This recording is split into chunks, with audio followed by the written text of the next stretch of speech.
Bonjour à tous, j'espère que vous allez bien, je sais pas ce que vous en pensez, mais avec le retour des beaux jours, il est grand temps qu'on fasse un petit point sur les nouveautés de ce printemps 2025. Pour la vidéo du jour, j'ai réuni à la fois des produits pour lesquels j'ai reçu pas mal de questions de votre part, mais également des références qui m'ont tout simplement tapé dans l'œil. Alors c'est parti, on commence tout de suite. C'est presque inutile de le préciser si vous visionnez mes vidéos de façon régulière, mais à chaque fois qu'une nouvelle saison pointe le bout de son nez, évidemment j'attends avec grande impatience les nouvelles couleurs chez Manucuriste. Je remercie la marque de collaborer une nouvelle fois avec moi sur cette petite partie de la vidéo puisqu'ils m'ont fait parvenir toutes leurs nouveautés printanières afin que je puisse les tester et vous en parler. Et comme d'habitude, parce que je sais que vous me le demandez à chaque fois, ils ont bien évidemment réactivé le code promo qui s'affiche à l'écran qui est Manucuriste Low-Dose qui vous permet d'appliquer 15% de réduction sur votre commande sur l'e-shop de Manucuriste. Ça fonctionne sur quasiment tous les produits. Si vous ne connaissez pas encore Manucuriste, entre nous, je ne sais pas comment c'est possible parce que c'est vraiment devenu la marque de vernis de référence. Et bien la seule chose importante à retenir, c'est qu'il s'agit d'une marque française qui formule des vernis qui prennent soin des ongles puisqu'on retrouve au cœur de leur formule des ingrédients biosourcés. Si on laisse de côté tous les produits de soins et les accessoires qu'ils proposent, les vernis sont divisés en deux collections. Juste ici, je tiens la gamme Green dite classique. On peut reconnaître ces vernis grâce à leur flacon qui joue sur la transparence. Il s'agit ici de vernis qui n'ont pas besoin d'être passés sous lampe puisqu'ils sèchent à l'air libre. Et sachez que toutes les couleurs qui sont proposées dans cette gamme Green classique sont également déclinées dans la gamme Green Flash qui est cette fois-ci la gamme de vernis semi-permanents qui ont besoin d'être passés sous lampe mais qui se retirent hyper facilement grâce à un vernis sans acétone. Donc cette nouvelle collection printanière nous emmène à Deauville et pour que ce soit plus facile de vous montrer ces jolies couleurs, je vais tenir les flacons transparents. Je commence donc par celle-ci, il s'agit du joli Bubble et je pense que ça se passe d'explication. C'est une superbe teinte bleu bébé mais qui n'est pas trop pastel. Le problème de ces couleurs, c'est qu'elles sont souvent très blanches, un peu blafardes, alors que là évidemment Manucuriste a opté pour une bonne dose de pigment. Il est trop beau. L'autre teinte un peu inspiration pastel de la collection, c'est la très jolie Pistachio qui porte parfaitement son nom puisqu'il s'agit d'un vert pistache qui est magnifique. Il est pas trop jaune, il est pas trop vert, ils ont vraiment trouvé le bon équilibre et je vais bien entendu également vous montrer son rendu sur les ongles. Et enfin, si le retour du soleil vous donne envie de dégainer des couleurs hyper peps, dans ce cas la pop devrait beaucoup vous plaire parce que je ne sais même pas si elle va ressortir correctement à l'écran, mais je peux vous le dire, il s'agit d'un rose qui est assez doux mais très vibrant. Franchement, je peux vous dire que quand on applique la deuxième couche, on réalise à quel point il est presque néon. Alors, il est pas fluo, mais il est quand même très intense. Et alors, je sais pas vous, mais moi je trouve que ce dégradé est hyper satisfaisant. D'ailleurs, dites-moi en commentaire quelle est la teinte que vous préférez. Il y a également deux autres nouveautés qui viennent d'apparaître sur le site, alors je vais les mentionner très rapidement parce que je pense qu'elles pourraient vous intéresser. Si vous êtes adepte de la gamme Green Flash, sachez que Manucuriste a reformuler sa base, donc vraiment la numéro 1. Le principe de ce produit reste évidemment exactement le même, seulement il s'agit ici d'une version vitaminée qui a été non seulement brevetée, mais dans laquelle ils ont intégré encore plus d'actifs soins. Moralité, c'est une formule qui a tout simplement été améliorée, qui remplace l'ancienne, qui permet aussi de renforcer les ongles et qui améliore la tenue des manucures Green Flash. Et enfin, cette petite chose assez étonnante risque de beaucoup vous intéresser si vous avez tendance à trembler, à avoir du mal à réaliser une application précise de votre vernis, puisque on dirait pas comme ça, mais c'est quand même un petit outil qui facilite la chose. Pour vous en servir, il suffit tout simplement de glisser cette partie de votre vernis dans le trou prévu à cet effet. Et maintenant, lorsque vous vous lancez dans votre nouvelle manucure, vous avez une prise en main qui est vraiment facilitée grâce à une surface qui est bien évidemment beaucoup plus large. Je trouve que ça permet vraiment de rendre l'application plus confortable et mine de rien, ça permet aussi de bien stabiliser votre main. Donc ça, c'est vraiment hyper ingénieux. Donc voilà, vous savez tout à propos des nouveautés Manucuriste. Comme d'habitude, je listerai évidemment toutes ces références directement en barre d'infos et je vous laisserai le code Manucuriste Low-Dose pour que vous puissiez le copier-coller et en profiter. Alors là, je vais complètement changer de catégorie de produits puisque j'imagine que ceux-là vous allez les reconnaître. Il s'agit de la gamme numéro 59 chez Sol de Janeiro qui, si je me trompe pas, était sorti l'année dernière et qui s'est très vite hissé parmi mes parfums préférés chez Sol de Janeiro.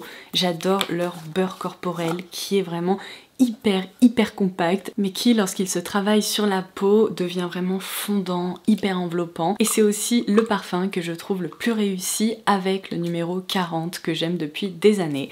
Donc jusqu'à présent dans cette gamme on ne retrouvait que ces deux produits, la brume corporelle parfumée évidemment, ainsi que ce beurre que je viens de vous montrer. Et j'ai une excellente nouvelle si vous appréciez tout particulièrement ce parfum. Sol de Janeiro vient de lancer deux nouveaux produits au sein de cette gamme. Alors tout d'abord cette huile de douche qui possède exactement le même parfum que la brume. La marque indique qu'elle possède une texture vraiment huile en lait, donc un peu transformative comme ça.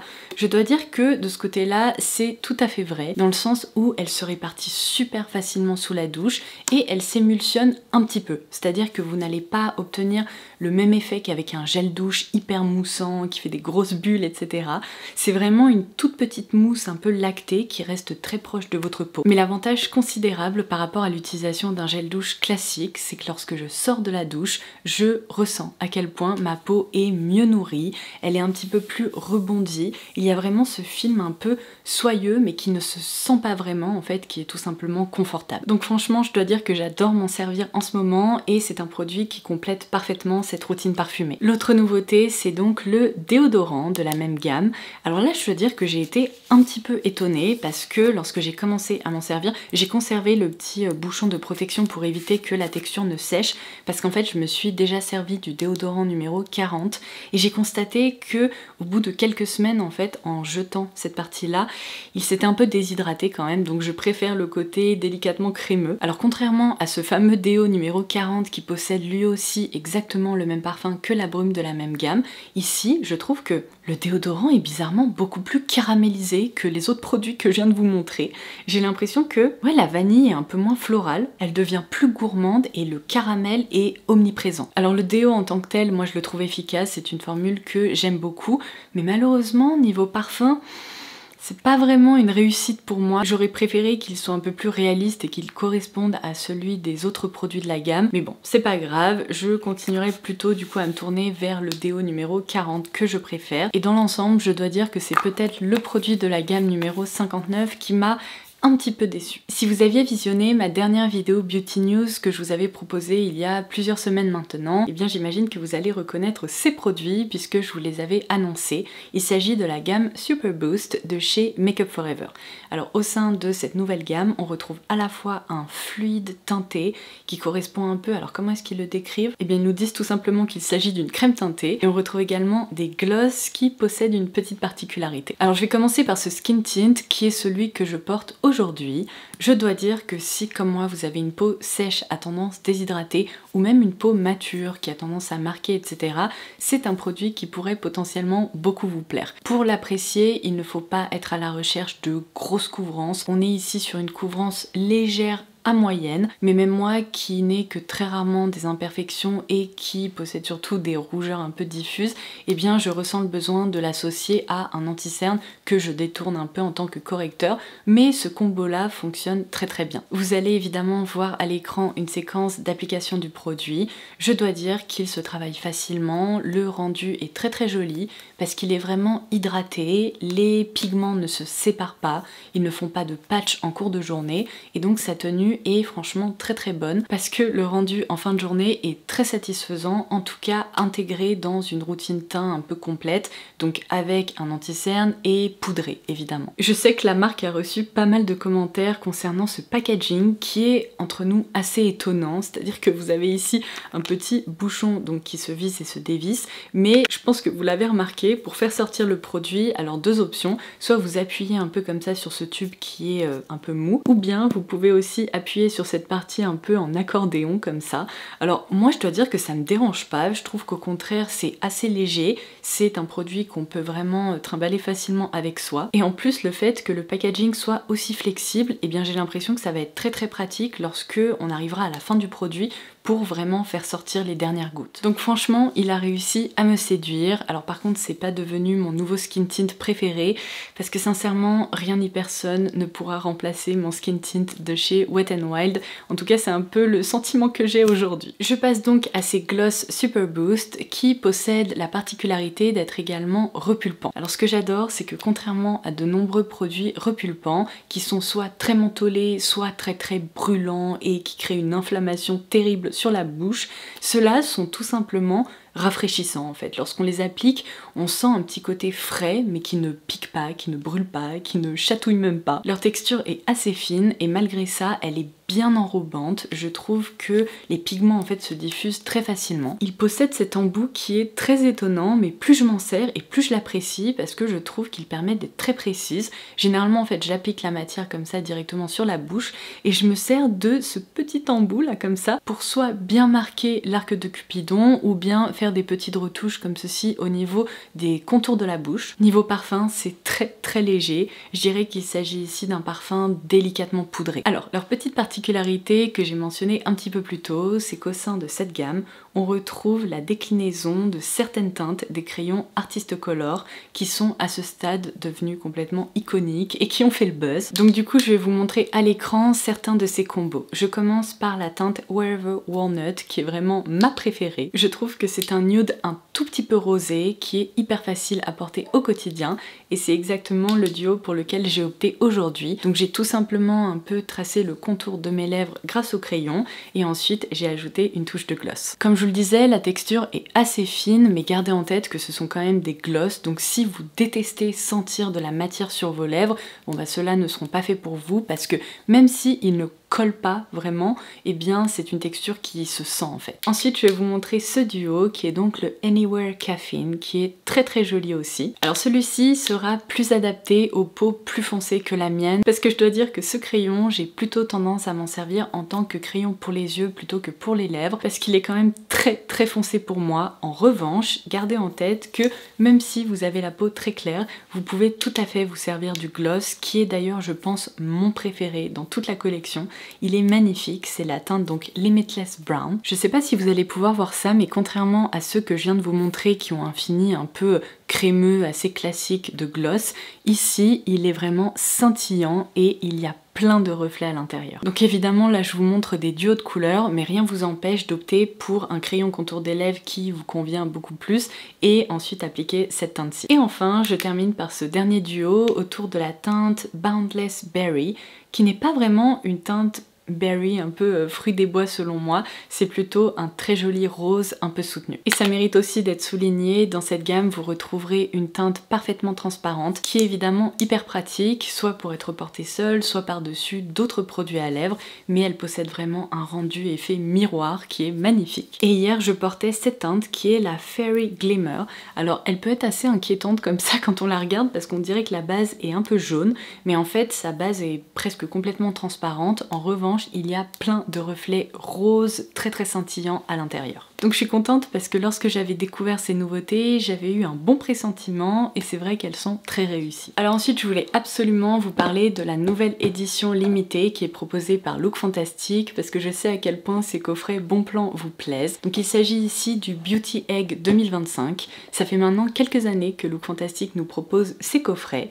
Et alors je vais vous afficher à l'écran un code parce que je crois que j'ai un code de réduction de 5 € qui fonctionne sur ce coffret qui permet de le commander pour 65 € au lieu de 70, sachant qu'à l'intérieur on retrouve l'équivalent de 235 € de produits. Alors pour que vous puissiez déterminer si il est fait pour vous et si le contenu vous plaît, parce que le contenant est hyper fun, c'est littéralement un œuf, je vais bien évidemment vous montrer les produits qu'il contient. Alors tout d'abord, le produit star du coffret selon moi, c'est cette brume qui s'intitule Money chez Color Wow. Vous vous souvenez peut-être qu'il y a quelques années, je vous avais vanté les mérites du masque de cette gamme. Enfin entre nous je dis gamme, mais c'est surtout ce produit qui a rejoint le masque. Donc il s'agit tout simplement d'un leave-in conditioner dont vous pouvez à la fois vous servir sur cheveux humides au sortir de la douche ou bien sur cheveux secs pour raviver un peu la brillance et l'hydratation. Et on est sur un vaporisateur, non mais vous entendez ? Hyper fin qui me rappelle vraiment, vous savez, les vaporisateurs pour les plantes. Ça diffuse hyper bien la matière qui est assez humide, on va dire, un peu aqueuse, mais qui est aussi très hydratante. Donc ça, je dois dire que c'est une très jolie découverte. Alors ensuite, j'ai été hyper excitée de retrouver un produit Iconic London en full size. Je le dis à chaque fois, mais cette marque est complètement sous-cotée. Et en fait, celui-ci est magnifique parce qu'il s'agit d'une petite palette comme ça, hyper compacte, dans laquelle on retrouve 4 teintes d'highlighter. Donc c'est trop bien pour pouvoir à la fois ajouter de la lumière, mais aussi pourquoi pas donner un petit côté un peu bronzy en été. Vous avez également un sous-ton un peu plus froid juste ici. Vous pouvez toutes les mélanger, vous pouvez aller prélever celle qui vous intéresse le plus. L'objet est vraiment magnifique. Il y a ensuite le mascara Lash Sculpt d'Anastasia Beverly Hills en full size. Et ça, c'est plutôt très cool. Je viens tout juste de vous en parler, mais il y a également une petite miniature du beurre corporel, justement numéro 59 de chez Sol de Janeiro. Si vous ne le connaissez pas encore, vous pourrez ainsi le tester, ainsi qu'un petit échantillon de leur Bum Bum Cream. Un autre produit qui m'a vraiment surprise, c'est cette lip oil de la marque Rodial, qui est hyper agréable. C'est vraiment un hybride entre un baume à lèvres liquide et une huile. Elle est très confortable, elle est vraiment géniale. Et enfin, 2 produits de soins, donc cette crème de nuit Elemis, ainsi que le sérum C Tetra de la marque Medicate. Donc voilà, maintenant vous savez tout à propos de ce Beauty Egg 2025. Alors là, j'avoue que je monte dans le train de façon un peu tardive. J'imagine que vous les avez déjà vus passer un peu partout, mais Rare Beauty a lancé une collection de crèmes de contouring ou de contour liquide. Évidemment, vous allez reconnaître le packaging des blushs ou des highlighters, mais on est ici sur le même format que les highlighters. C'est vraiment un gros contenant qui fait d'ailleurs 15 ml pour un produit de contouring, c'est vraiment pas mal. Entre nous, j'aurais aimé pouvoir vous faire un retour un peu plus tranché à propos de ce produit. J'utilise la teinte Gentle, qui est la plus claire de la gamme, il me semble. J'aime beaucoup cette teinte parce que je trouve qu'elle est assez froide et pour autant elle est pas grise. Elle ne crée pas un effet d'ombre un peu sale sur le visage, en tout cas sur ma peau très claire. Donc ça, j'apprécie. Mais malheureusement, je sais pas trop quoi penser de cette texture. En fait, j'ai l'impression qu'elle est tout aussi pigmentée que les blushs, mais qu'elle joue un tout petit peu sur la transparence lorsqu'on la travaille sur le teint. Donc je le porte de nouveau aujourd'hui. Alors oui, il permet de définir, seulement je trouve que c'est pas vraiment qu'il fait des patchs, c'est que le rendu est peut-être un petit peu moins homogène que ce que j'aimerais. En plus, évidemment, vu que la pigmentation est hyper intense, eh bien il faut en appliquer une micro-goutte. Alors c'est vrai que c'est quelque chose qui m'a beaucoup dérangée lorsque j'ai découvert les blushs de chez Rare Beauty. Aujourd'hui, je pense que j'ai réussi à les apprivoiser et j'ai découvert des teintes qui fonctionnent très bien pour ma carnation. C'est pas le cas de toutes, mais avec cette nouveauté, j'ai un peu l'impression de revenir à la case départ en me disant mais qu'est-ce que c'est que ça? C'est beaucoup trop pigmenté et en même temps le rendu n'est pas, vous savez, bien défini, bien schlac. Donc voilà, je suis un peu mitigée. Je pense qu'il y a en effet certaines personnes qui pourraient adorer ce rendu à la fois pigmenté, qui se voit mais qui n'est pas justement trop intense et qui crée pas des lignes de dingue. Et moi j'ai quand même l'impression qu'il est pas à la hauteur de mes produits de contouring préférés. Donc ceci étant dit, je me laisse un peu plus de temps parce que comme je vous le disais pour les blushs, eh bien ça m'a demandé un long cheminement et beaucoup de tests. Donc peut-être qu'un de ces jours je vais me dire ah non mais il est incroyable, je vais trouver la technique parfaite pour l'appliquer. Aujourd'hui, voilà, je suis un peu entre les deux. C'est pas la cata, loin de là, c'est même un bon produit, mais c'est pas mon préféré. Je vais donc conclure cette vidéo par le nouveau spray fixateur de chez Tarte qui s'intitule LifeLock. Alors je dois dire que je ne sais pas ce qu'il se passe en ce moment. Toutes les marques lancent un spray fixateur. Je vous ai parlé de celui de chez Anastasia Beverly Hills récemment qui m'a beaucoup plu. Il y a celui de chez Tarte, il y en a un chez Mario, j'en ai aperçu un chez Sephora Collection qui va sortir là incessamment sous peu. Et je suis sûre que j'en oublie parce qu'il y en a vraiment beaucoup. Bon, en l'occurrence, je me suis penchée sur le cas de celui-ci. Je dois dire que je suis assez impressionnée. Il fonctionne vraiment très bien. Il est très agréable, déjà parce qu'il est hydratant, mais il ne laisse pas de film, vous savez, un peu glowy, dewy, genre un peu effet de transpiration sur le visage. Et en fin de journée, eh bien en ce moment, depuis que je m'en sers, je dois dire que mon maquillage ne bouge pas en fait, c'est un truc de fou. En fin de journée, je n'ai vraiment pas de patchs qui apparaissent ou de matières qui se sont un peu séparées. Lorsque j'ai commencé à m'en servir, servir, j'ai même fait un petit test qui est hyper populaire sur les réseaux sociaux, à savoir que j'ai appliqué des fards à paupières, j'ai ensuite vaporisé le produit par-dessus, je l'ai laissé sécher et j'ai essayé de frotter les fards à paupières pour voir s'ils allaient se déplacer dans tous les sens, parce que essayez, si vous le faites comme ça sans spray fixateur, tous les fards à paupières poudre vraiment se barrent dans tous les sens, vous en avez sur les doigts et partout sur la main, alors que là, lorsque j'utilise ce spray, c'est incroyable, il reste en place. C'est un peu comme si finalement il s'était transformé en fard à paupières crème qui, en se fixant, ne bouge plus. Alors je sais déjà ce que vous allez me demander, est-ce que je préfère celui de Anastasia Beverly Hills ou bien celui-ci? Et pour le moment, j'aurai un petit peu de mal à répondre à cette question dans le sens où je les trouve tous les deux très performants. Si vous voulez opter pour une version un petit peu plus floutante qui parfait le grain de peau, dans ce cas-là, je vous dirais de vous tourner vers l'autre option. Et si vous êtes plutôt à la recherche d'une version hydratante, qui ne tiraille pas et qui est idéal pour les peaux sèches, déshydratées ou matures, dans ce cas-là, vous pouvez tout à fait vous tourner vers celui-ci. Bon et bien écoutez, j'espère que ce nouveau tour d'horizon vous aura plu et qu'il aura pu vous être utile. N'hésitez pas à me dire en commentaire quels sont les produits de cette vidéo qui vous intriguent, que vous avez repérés. Et n'oubliez pas que vous pouvez également dérouler la barre d'infos pour avoir accès aux bons plans et aux nouveautés sur l'e-shop de Manucuriste. Sur ce, je vous embrasse et je vous dis à très vite. Bye bye!